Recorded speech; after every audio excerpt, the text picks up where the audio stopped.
ஜேஇபிஆர் தான் இருக்கும். இதில உங்களோட டீட்டெயில்ஸ்க்கு கீழ பார்த்தீங்கன்னா, டிக்ளரேஷன் இருக்கும். என்னன்னா, நான் ஜேஇ வெப்சைட்ல குடுத்துருக்க எல்லா ரூல்ஸ் அண்ட் ரெகுலேஷன்லாம் நான் படிச்சு பார்த்துட்டேன் அப்படின்னு சொல்லிட்டு நீங்க சைன் பண்ற மாரி இருக்கும். ஸோ இந்த டிக்ளரேஷன்ல மொத்தம் 3 பாக்ஸ் இருக்கும். லெஃப்ட் பாக்ஸ்ல உங்களோட ஃபோட்டோகிராஃப் பேஸ்ட் பண்ணணும். நடுவுல இருக்க பாக்ஸ்ல உங்களோட லெஃப்ட் ஹேண்ட் தம்ப் இம்ப்ரஷன் வைக்கணும். ரைட் சைடு இருக்கிறதுல நீங்க வந்து சைன் பண்ணணும். ஃபர்ஸ்ட் 2 பாக்ஸும் நீங்க எக்ஸாம் சென்டருக்கு வர்றதுக்கு முன்னாடி வீட்லயே கூட பண்ணி எடுத்துட்டு வரலாம். பட் ரைட் சைடு இருக்க பாக்ஸ் உங்களோட சிக்னேச்சர்ன்றது நீங்க எக்ஸாம் ஹாலில் இன்விஜிலேட்டர் முன்னாடி தான் நீங்கள் அதில் சைன் பண்ணணும். ஸோ இந்த ஹால் டிக்கெட்டோட செகண்ட் பேஜில் தான் things to do not to டூலாம் கொடுத்துருப்பாங்க. ஃபர்ஸ்ட் லைன் வந்து candidate must reach the exam centre. Hall டிக்கெட்டில் கொடுத்துருக்க அந்த ரிப்போர்ட்டிங் டைம் படி நீங்கள் எக்ஸாம் ஹால் வந்து ரீச் பண்ணியிருக்கணும். ஜேஇபிஆர் எக்ஸாம் வந்து 24th அன்னைக்கு நடக்குது. ஆஃப்டர்நூன் செஷன் மட்டும்தான் நடக்கும். ஸோ ரிப்போர்ட்டிங் டைம் வந்து 2 o'clock. கேட் க்ளோசிங் டைம் வந்து 2:30. ஸோ நீங்கள் 2 o'clock எக்ஸாம் சென்டரில் இருக்க மாதிரி அங்கே ரீச் ஆயிருக்கணும். கேட் க்ளோஸ் ஆனதுக்கப்புறம் கண்டிப்பாக உங்களை அலோவ் பண்ண மாட்டாங்க. ஸோ நீங்கள் 2 o'clock இல்லை 2:30க்குள்ளே மேக்ஸிமம் அங்கே இருக்க மாதிரி போயிடணும். எக்ஸாமில் 3 hours எக்ஸாம் நடக்கிறதுனால அந்த 3 hours நடுவில் நீங்கள் எங்கேயும் வெளியே போக முடியாது. ஈவன் நீங்கள் எக்ஸாமை முன்னாடியே முடிச்சிட்டா கூட எக்ஸாம் அந்த 3 மணி நேரமும் கம்ப்ளீட்டாக அந்த ஹாலில் தான் நீங்கள் இருக்கணும். ஸோ இந்த ஹால் டிக்கெட்டில் கொடுத்துருக்க எல்லா இன்ஃபர்மேஷன்ஸையும் கம்ப்ளீட்டாக அவங்களை படிக்க சொல்லியிருக்காங்க. அட்மிட் கார்டில் மொத்தம் 3 பேஜ் இருக்கும். ஃபர்ஸ்ட் பேஜில் உங்களோட சென்டரோட டீட்டெயில்ஸ்லாம் இருக்கும். ரெண்டாவது பேஜில் இம்பார்ட்டன்ட் இன்ஸ்ட்ரக்ஷன்ஸ் இருக்கும். மூணாவது பேஜ் வந்து மோஸ்ட்லி தேவைப்படாது. நான் ஆதார் கேண்டிடேட்ஸுக்கான டிக்ளரேஷன் ஃபார்ம் அது. ஆதார் கார்டு இருந்துச்சுன்னா உங்களுக்கு அந்த இதில் எந்த ஒரு யூஸும் இல்லை. பட் 3 பேஜுமே நீங்கள் பிரிண்ட் அவுட் எடுத்துக்கணும் எக்ஸாம் போகிறதுக்கு. ஸோ மேக்ஸிமம் எல்லாருக்குமே எக்ஸாம் சென்டர்ஸ் நீங்கள் ப்ரிஃபர் பண்ண ஃபஸ்ட்டு சாய்ஸில் தான் கொடுத்துருப்பாங்க. ஸோ இருந்தாலும் அந்த எக்ஸாம் சென்டர் எங்கே இருக்குது அப்படின்னு ஒரு நாளைக்கு முன்னாடி நீங்கள் போய் பார்த்து வச்சுட்டிங்கன்னா அந்த டே ஆஃப் த எக்ஸாம் நீங்கள் ஈஸியாக அங்கே ரீச் ஆகலாம். பிகாஸ் அதோட பஸ் ரூட்டு ஏதாவது ஒரு விஷயத்தினால மேபி உங்களுக்கு டிலே ஆகிறதுக்கு வாய்ப்பு இருக்கிறதுனால இந்த மாதிரி ஒரு இன்ஸ்ட்ரக்ஷனில் இன்ஃபார்ம் பண்ணியிருக்காங்க. சில ரிலீஜியஸ் கஸ்டம்ஸ் லைக் முஸ்லீம்ஸ்லாம் புர்கா இந்த மாதிரி வியர் பண்ணணும் எக்ஸாமில் அப்படின்னா கொஞ்சம் முன்னாடியே வர சொல்லியிருக்காங்க. பிகாஸ் அந்த அட்டையர் வந்து ஃபுல்லாக செக்கிங் பண்ணுறதுக்கு கொஞ்சம் லேட் ஆகுன்றதுக்காக. இட்ஸ் நாட் தட் நீங்கள் அது வியர் பண்ணக்கூடாது அப்படின்னு கிடையாது. சப்போஸ் அந்த மாதிரி நீங்கள் மேண்டிட்டரியாக உங்களோட ரிலீஜியஸ் அட்டை வியர் பண்ணணும்னா நீங்கள் கொஞ்சம் முன்னாடி எக்ஸாம் ஹால் போயிடுங்க. நீங்கள் எக்ஸாம் சென்டருக்குள்ளே போகிறதுக்கு முன்னாடி உங்களை admit card and then valid ID proof இது ரெண்டும் இல்லாமல் உங்களை எக்ஸாம் ஹாலில் விட மாட்டாங்க.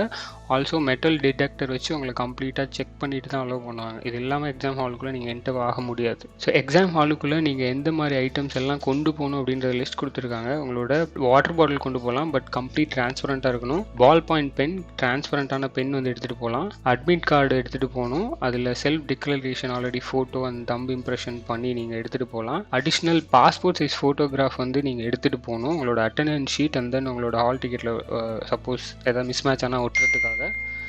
And then original valid ID proof, Aadhaar, passport இந்த மாதிரி விஷயம் வெரிஃபிகேஷன் எடுத்துகிட்டு போகணும். ஸோ எக்ஸாம் சென்டருக்குள்ளே நீங்கள் வீட்டிலேருந்து கொண்டு வர மாஸ்க் யூஸ் பண்ணிவிட்டு உள்ளே போக முடியாது. அங்கே சென்டர்லேயே உங்களுக்கு வந்து மாஸ்க் ப்ரொவைட் பண்ணுவாங்க. அதை தான் நீங்கள் யூஸ் பண்ணணும். நீங்கள் ஃபிசிக்கலி சேலஞ்சு ஸ்டூடெண்ட்டாக இருந்தால் அதுக்கான சர்டிஃபிகேட் அண்ட் ப்ரூஃப்ஸ் வந்து எடுத்துகிட்டு போகணும். அது இல்லாமல் உங்களுக்கு எழுதுறதுக்கு சிரமமான ஃபிசிக்கல் சேலஞ்சஸ் இருந்துச்சுன்னா உங்களுக்கு எக்ஸ்ட்ரா 20 minutes எக்ஸாம் ஹாலில் ப்ரொவைட் பண்ணுவாங்க. ஜேஇபிஆர் எக்ஸாமுக்கு நிறையா ட்ராயிங் டூல்ஸ் தேவைப்படும். ஸோ அந்த மாதிரி தேவைப்படுற tools like geometry box, pencil, eraser, colour pencils and crayons இதெல்லாம் வந்து கேண்டிடேட்ஸே எடுத்துகிட்டு வரலாம். வாட்டர் கலர்ஸ் வந்து நீங்கள் எடுத்துகிட்டு போக முடியாது. ட்ராயிங் ஷீட்ஸும் நீங்கள் எடுத்துகிட்டு போக முடியாது. இந்த எக்யூப்மெண்ட்ஸ்லாம் கேரி பண்ணுறது வந்து நீங்கள் மேக்ஸிமம் டிரான்ஸ்பரண்டான பவுச்சஸோ இல்லை ரப்பர் பேண்ட் போட்டோ நீங்கள் எடுத்துகிட்டு போகிறது பெட்டர். ஸ்டூடெண்ட்ஸ் யாரும் பர்சனல் பிலாங்கிங்ஸ் எதுவுமே எக்ஸாம் ஹாலுக்குள்ளே எடுத்துகிட்டு போக முடியாது. It includes mobile phones etcetera. Also உங்களோட திங்ஸ் ஏதாவது நீங்கள் வெளியே வச்சுட்டு போனீங்கன்னா அது எக்ஸாம் ஹாலோட ரெஸ்பான்சிபிலிட்டி கிடையாது. சேஃப் கீப்பிங்க்கு நீங்கள் உங்கள் பேரண்ட்ஸ்டையோ இல்லை அதுக்கான ரெமெடி ஏதாவது நீங்கள் தான் அரேஞ்ச் பண்ணிக்கணும். ரொம்ப திக்காக இருக்க இன்சோல்ஸ் இருக்க ஷூஸோடு உங்களை அலோவ் பண்ண மாட்டாங்க.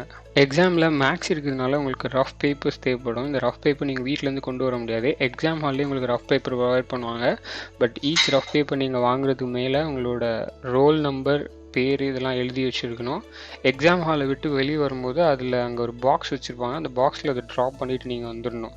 அதை ட்ராப் பண்ணாமல் நீங்கள் வெளியே வந்தீங்கன்னா உங்களோட ரிசல்ட் வந்து மேபி வராமல் கூட போயிடலாம். ஸோ அதனால் மறந்துடாமல் அதை ட்ராப் பண்ணிவிட்டு வந்துடுங்க. ஆல்சோ உங்களோட அட்மிட் கார்டு நீங்கள் டிக்ளரேஷன் பண்ணி எடுத்துகிட்டு போகிறீங்க இல்லையா, ஃபோட்டோஸ் அண்ட் தம்ப் இம்ப்ரெஷன் வச்சு, அந்த அட்மிட் கார்டையும் நீங்கள் சைன் பண்ணி அந்த பாக்ஸில் போட்டுட்டு வந்துடணும். இதை பண்ணலைனாலும் உங்களோட ரிசல்ட் வந்து உங்களுக்கு வராது. சிமிலர் டு அதர் எக்ஸாம்ஸ், மற்ற எக்ஸாம்ஸ்லாம் என்னெல்லாம் பண்ணக்கூடாதோ அதை இந்த எக்ஸாம்லையும் பண்ணக்கூடாது. லைக் காப்பிங் ஒரு பிட்டு கொண்டு போகிறது அந்த மாதிரி விஷயம்.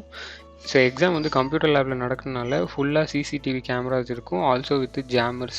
சம்டைம்ஸ் என்ன ஆகும்னா நீங்கள் எக்ஸாம் கொஷின் பேப்பர் இங்கிலீஷ்லன்னு கொடுத்துருப்பீங்க, உங்களுக்கு ஏதோ ஒரு ப்ராப்ளம்னால ஹிந்தி அந்த மாதிரி அதர் லாங்குவேஜஸில் கூட வர்றதுக்கு வாய்ப்பு இருக்குது. ஸோ அது மாதிரி ஏதாவது உங்களுக்கு வந்ததுன்னா டக்குன்னு நீங்கள் இன்விஜிலேட்டர்கிட்ட சீக்கிரமாக இன்ஃபார்ம் பண்ணுறது ரொம்ப முக்கியம். பிகாஸ் இதுக்காக ஸ்பெஷல் டைம் சம்டைம்ஸ் உங்களுக்கு ஒதுக்க மாட்டாங்க. ஸோ இந்த எக்ஸாமுக்கு நீங்கள் ஒரே பேரில் மல்டிபிள் அப்ளிகேஷன் போட்டிருந்தீங்கன்னா அதில் ஒரு இதை நீங்கள் கேன்சல் பண்ணணும். அப்படி பண்ணாமல் இருந்தீங்கன்னா கூட ஃபியூச்சரில் அது நோட்டீஸ் பண்ணாங்கன்னா உங்களோட எக்ஸாமோட ஸ்கோர் வந்து வேலிட் இல்லைன்னு கேன்சல் பண்ணிவிடுவாங்க. ஸோ ஆல்சோ இந்த எக்ஸாம் பற்றின updates like admit card release பண்ணுறது, ஸ்கோர் ரிலீஸ் பண்ணுறது, இது எல்லாமே உங்களுக்கு வந்து official NTA and JEE Mains வெப்சைட்லேயும் கிடைக்கும். ஆல்சோ neeramclasses.comலேயும் நீங்கள் பார்க்கலாம். அது இல்லாமல் உங்களுக்கு உங்களோட ரெஜிஸ்டர்ட் இமெயில் அட்ரஸ் அந்த SMS மூலமாகவும் உங்களுக்கு இன்ஃபர்மேஷன்ஸ் எல்லாம் வந்து ரெகுலராக வரும். இப்போ சொன்ன இன்ஃபர்மேஷன்ஸில் ஏதாவது கிளாரிஃபிகேஷன்ஸ் ஒரு அசிஸ்டன்ஸ் வேணும்னா நீங்கள் இந்த மெயில் அட்ரெஸ்ஸு ஆல்சோ இந்த ஹெல்ப்லைன் நம்பர் வந்து காண்டாக்ட் பண்ணலாம். அப்படி இல்லைன்னா neeramclasses.comல உங்களுக்கு 24/7 வந்து சேட் சப்போர்ட் இருக்கும். ஆல்சோ இந்த வீடியோட கமெண்ட் செக்ஷனில் நீங்கள் லீவ் பண்ணிங்கன்னா உங்களுக்கு அது கிளாரிஃபை பண்ணப்படும். ஸோ இந்த மாதிரி JEE BR as well as NATA exams பற்றின அப்டேட்ஸ் அந்த இன்ஃபர்மேஷன்ஸ்லாம் தெரிஞ்சுக்கணுன்னா neeramclasses.comோட YouTube as well as Instagram channel follow பண்ணுங்கள்.